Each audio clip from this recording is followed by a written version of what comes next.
যিমান পাৰে কাম কৰক, কষ্টও কৰিছে, কামো কৰিছে, সব ভাল হৈছে, মোৰ কোনো কমপ্লেইন নাই। খালি মই তাতে দুখ পাওঁ যেতিয়া আমাৰ ব্যৱহাৰটো বেয়া হয়। ব্যৱহাৰটো আমাৰ সুন্দৰ কৰি ৰাখিব লাগে। আৰু চাব, ব্যৱহাৰ ভাল হলে সোৰ্স মানুহে আপোনালোকক দিব। পুলিচক মানুহে কথা বতৰা কব যে ইয়াত গণ্ডগোল হৈ আছে, এইটো কাম কৰিব লাগে, ই আছিল জড়িত। সেইকাৰণে আপোনালোকে ব্যৱহাৰটো ভাল ৰাখিব।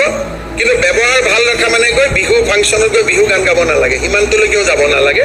যে কিছুমানে গৈ পেলাই জনপ্ৰিয় হৈ পেলাই আমাৰ কষ্টও আনে, ফেচবুকত যাব নালাগে, ছ'চিয়েল মিডিয়াত যাব নালাগে, এইবিলাক আমাৰ কাম নহয়।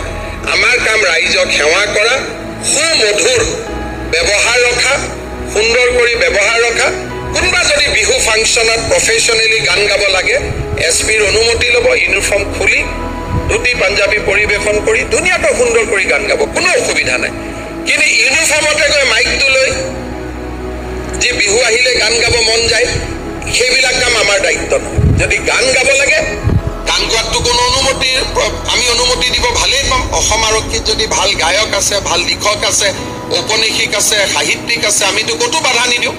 দেই যে প্ৰপাৰ প্ৰচিডিউৰ, আমি ঘৰত যাম, চিভিল ড্ৰেছ কৰিম, SP কম যে ছাৰ আজি বিহু সমিতিয়ে মোক গান গাব মাতিছে, মই গান গাম, ফাংচন কৰিম, কোনো অসুবিধা নাই। কিন্তু OC হৈ পুলিচৰ আপুনি গান গাব নালাগে, ইউনিফৰ্ম পিন্ধি গান গোৱাৰ প্ৰয়োজন নাই। এই যিবিলাক ফটো মাজে মাজে আহি থাকে, সি আমাক অলপ আমনি কৰে। Discipline, the respect to the uniform, সেইটো আমাৰ মেইন কথা। ইউনিফৰ্মৰ ৰেচপেক্ট হ'ব লাগিব আৰু ব্যৱহাৰ সুমধুৰ হ'ব লাগিব।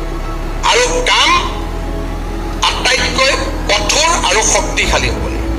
যে আমি যি কৰিম যদি আমাক আইনে অনুমতি দিছে, আইন শৃংখলা ৰক্ষাৰ কাৰণে প্ৰয়োজনীয়। কিন্তু আটাইতকৈ টান কাম কৰা মানুহজনেও হাঁহিও থাকিব পাৰে। এই কথাটো আপোনালোকে শিকিব লাগিব। তেতিয়াহে আমি অসম আৰক্ষীৰ যিটো নতুন মানদণ্ড নিৰূপণ কৰিছো, সেই মানদণ্ডত আমি থিয় হ'ব পাৰিম।